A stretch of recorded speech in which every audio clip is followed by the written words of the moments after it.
Hello there. You're listening to the Girl Talk podcast. My name is Carol. Hey, I'm Tricia. And I'm Kelly.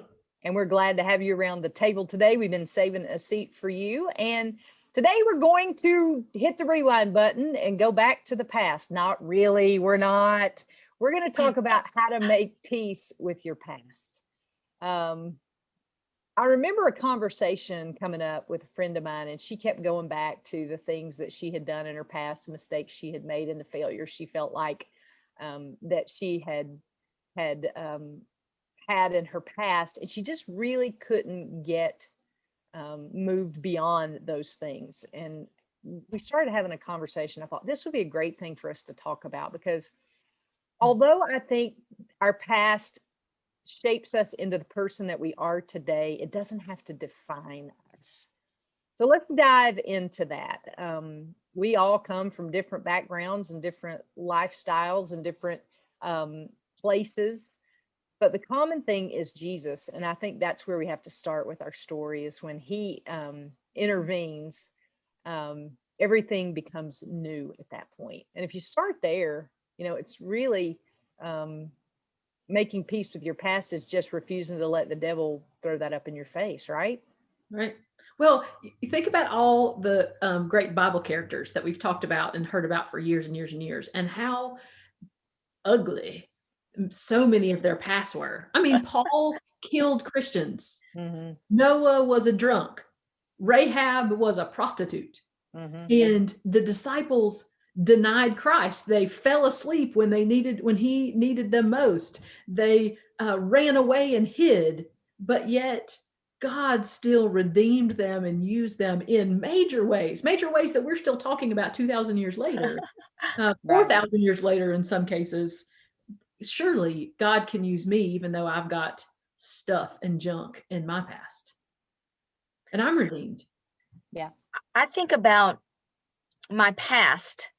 And yeah, there's like a part of me that wants to feel badly about it. And I made some really poor choices. Honestly, I made some really poor choices. And I didn't have really an excuse to. I was raised in a Christian home, and I just kind of went off the rails. There was a period of time in making really bad choices. And sometimes I think back on that, and it just makes me so much more grateful for God's forgiveness, so much more grateful for Jesus dying for me. And I know that I'm growing in my relationship with Christ when I get floored by how bad my choices were and how wonderful Jesus is for dying for me even then. And I don't know if you know that, you know the song, There Was Jesus, and the song Rescue Story, both from Zach Williams. I love this guy, because I think he made some bad choices. I think he's talked about that. But in his songs, he's like, I was walking through the desert. I was making bad choices, and Jesus was there. And look how he rescued me. And I hear those songs, and I think about times when I lived in New York City. And I mean, I was lost, girls. I had a faith, but I was making terrible choices, and I was lost. And I think, how did I get out of there? How did I not even die there? Like, I think choices I made walking late at night by myself, just things that I made that were bad ideas, and people I was with that could have ended in my death or something. And God rescued me. And it was my past that makes me so grateful for my future, because of Jesus.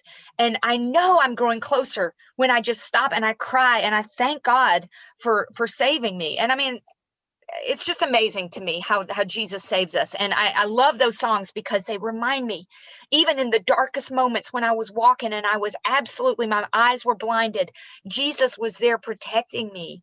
I think about dark nights on the streets of New York City, and maybe I had been drinking and I had been with the wrong people, and I was walking down these streets and I could have been killed. I could have been robbed, terrible things. And I know he was there protecting me. I almost imagine him just shielding me from bad characters, and I'm just so grateful that he redeemed my past. Sorry. I went off a little crazy. No, I'm glad you did. Your story, Tricia, is very powerful, but I think in so many ways, that story is the same for so many of us, that we've all got that season of rebellion in our lives. Well, at least most of us have. I mean, I have the same kind of story. Mine wasn't in New York City, and it didn't involve, potential muggings and things like that. But there is a season in my life where I turned away from God, and I chose myself, and I chose my sin, and I chose my worldly pleasures over him. And I, like you, was raised in the church and knew better and knew that God loved me. And there was even times, if I'm truly honest, where I said, oh, God's going to forgive me for all of this rebellion, because that's what God does. God's a forgiving God. And I'll have this little season of fun, and then we'll get to the other side of it. And it's hurtful. Well, Yes. I know for me, I did those same things. I went through my season of rebellion, but probably, when my life fell apart, gosh, I guess 11 years ago now, I thought, in fact, I had a family member who said to me, when you went through your divorce, I thought that would be the end of this Jesus thing for you. And I said, I think it's just the beginning, and it has been. I lived with this idea in my mind for most of my life before that I had to live a perfect life in order for Jesus to love me. And then when life fell apart, I came face to face with the question of, is every bit of what I say I believe true, or is it all the biggest lie I've ever fallen for in my life? Because it's one of the two. And right now I'm going to be making a decision on whether it's true or not. And I'm going to stick to it, and I'm going to hang on to it with everything I got, or I'm giving up, I, of course, clung to the promises of God because that's all I had left, and found that in the brokenness of my life is where God has raised up the most opportunity to minister. Amen. And I don't know where, nobody ever told me that, but somehow I got that idea in my mind that, Christians are all perfect people, and that when anything broken happens in your journey or in your life, that, oh my goodness, you can't, be a good Christian then, and I don't know where I got that idea, but I did. And so I thought when my life fell apart, this is it. And there was a small but very vocal group of people who, at that point in my life of, working here at the Light FM, who thought I should step down from my position. And I have to tell you that I agreed with them, because I did not want to be a blemish on the ministry of the Billy Graham Association. But I will tell you that in some of the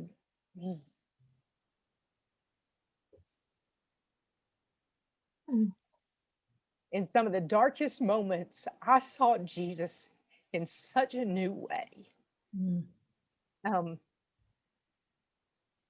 And Tricia, I think you're right. You never really can. I don't think you can appreciate the grace of God until you've totally just messed up so bad that there's no way you can put the pieces back together. And he comes in and makes it new. He doesn't put it back together and fix it, but he gives you something new. Yeah, I picture. I'm drying tears with a dish towel. That's real life right here. It makes me picture a broken jar, and how when you put a candle inside a broken jar, the light comes out from all around. But if that jar is whole, there's no light coming out.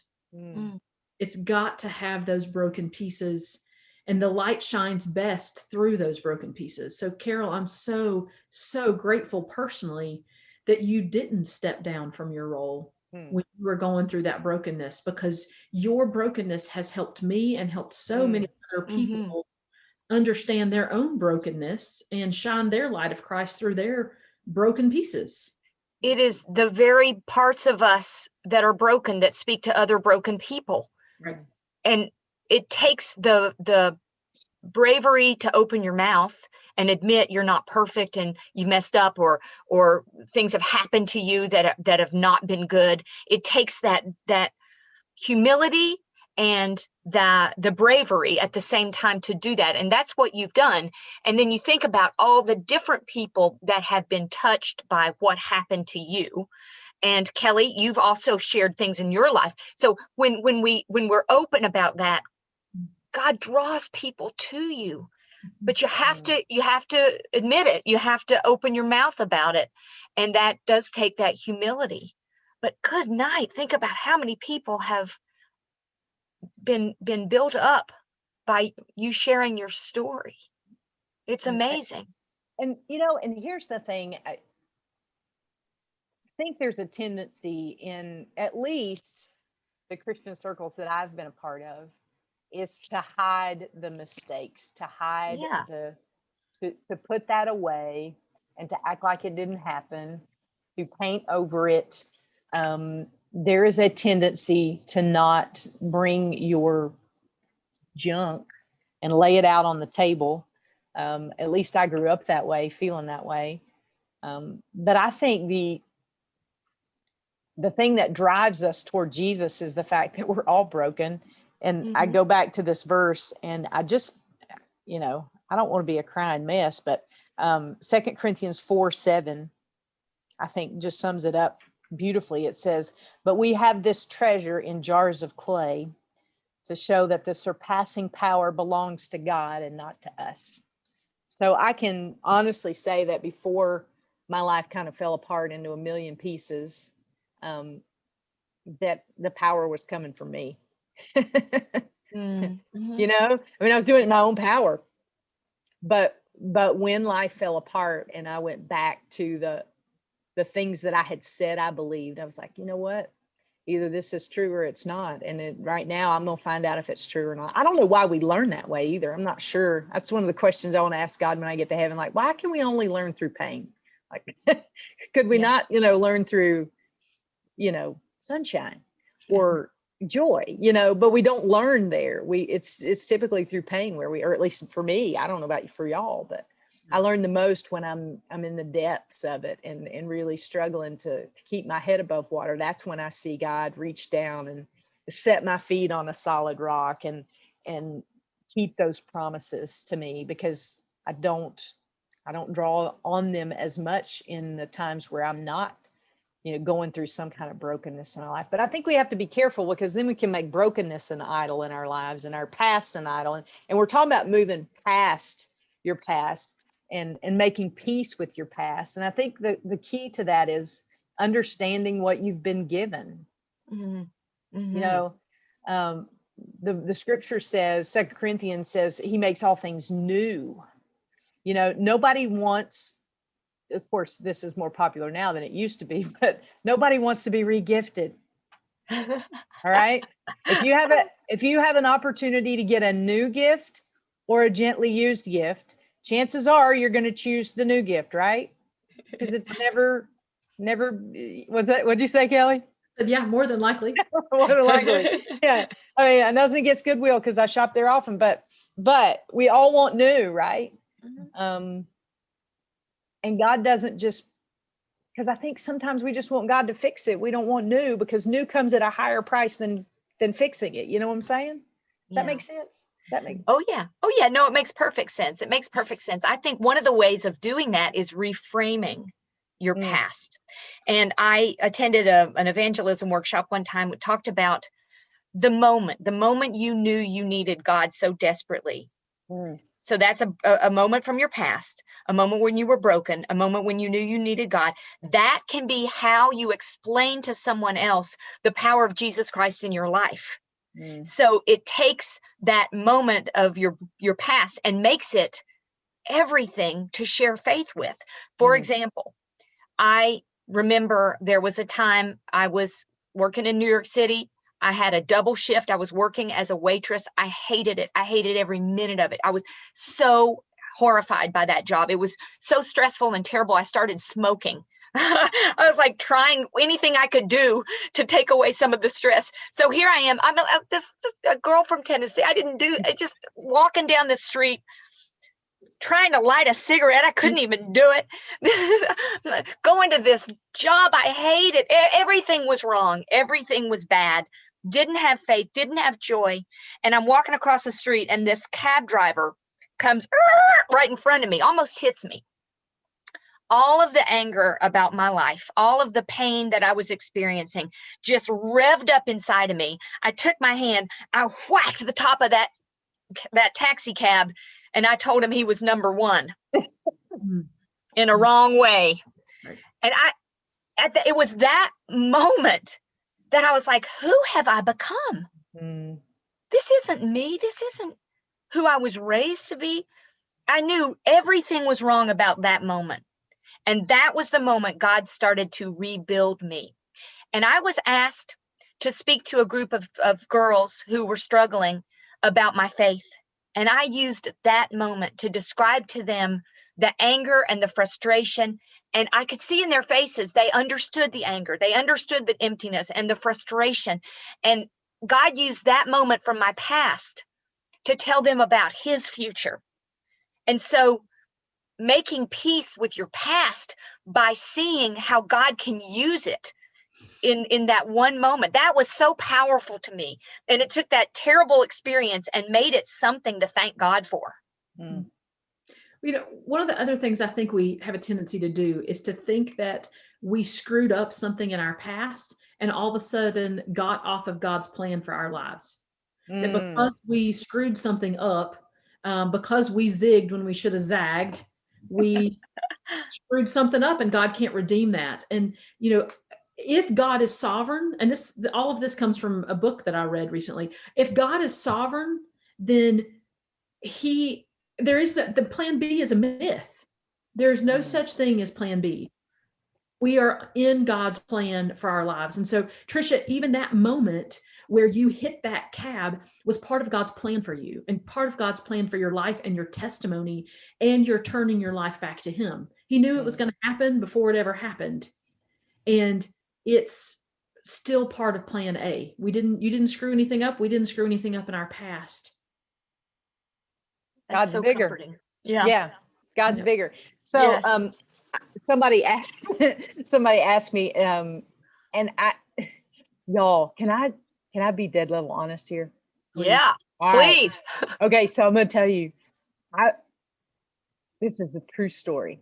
So I got invited to go to a Beth Moore conference when life was starting to crumble for me. And I did not want to go. Love Beth Moore, love to hear her teach the Bible. I've done a lot of her studies.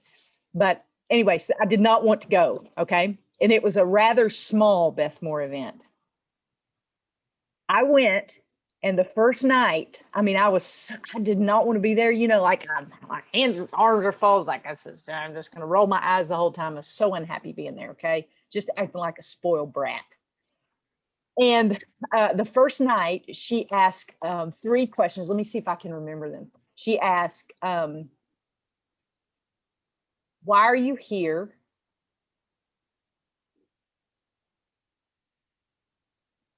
Why are you here is the only one I remember. Anyway, she asked 3 questions, and I was brutally honest. She asked us to write them on a sheet of paper and hand them in. And I was brutally honest. And I said, I'm tired of playing church. I'm tired of this whole mess. I'm tired of everybody here pretending like their life's good. I'm just tired of it all. Okay. So I turned it out. I was like, she's not going to read these. She is not going to read these. So I pitch a fit all night, get up the next morning, went to the first session, and she starts out the session. I actually have audio of this. I bought audio from the whole weekend just so I could have this moment. She starts the first session and she was like, I got this one write-in that y'all submitted last night. And she's like, I just can't get it off my mind. And she read out loud my fit pitching on the piece of paper. Beth Moore shared your fit pitching. Beth Moore, put voice to my fit pitching right there in the conference, y'all. If the earth could have opened up and swallowed me right then and there, oh my word, I know my face was 12 levels of red. You were pointing to the girl beside you. I was so embarrassed because of what I had written on that piece of paper, because she read the whole thing out loud. She didn't say Carol Davis though, did she? Please tell me she didn't call you No, out. we didn't. That's We didn't put good. we didn't put our names on Yeah. them. But she read it out loud, and she was like, "I'm tired of all this too." And I was like, and it was in that moment, like, because I was so tired of being lost in the God so loved the world. I think we can get that lost in there, thinking that we've messed up so bad that God is only going to love us because he said he so loved the world and we're in the world. And so he got us thrown in, you know? And I think there are some of us who feel like we fall into that category. Like, well, you had to because you already said it. So here's what you got, you know? But it was at that moment that I felt seen. I felt like, ooh, God is calling me on the carpet about things and about honesty and about so many different things. And it was that, you know, that was at the very beginning when life started to fall apart. So all along the way, there were those road signs like, I'm here, I'm here, I'm here, I'm here, I'm here, you know. And I think it's like you said, Tricia, the power of what God has redeemed overwhelms you and puts your past into perspective. Yeah. Sorry, I didn't mean to share that, like, really honest. Now people are like, what conference was it? Was I there? No, I'm glad you did. And I'm glad to hear that she said the same thing, because the more honest we are, the more we're going to get, the more God's able to heal us. Who gets glory from us pretending? Us. Yeah. Yeah. And Us. it's never enough. And it's temporary. That will never fill your cup. Right. And it's temporary. So Yeah. true. Yeah. So true.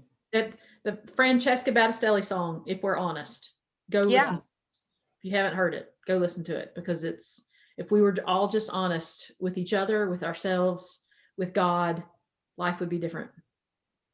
I heard somebody say one time that they had gone to AA meetings and that they had found God there because people were honest and didn't have anything to hide. And I was like, man, the church ought to be more like that.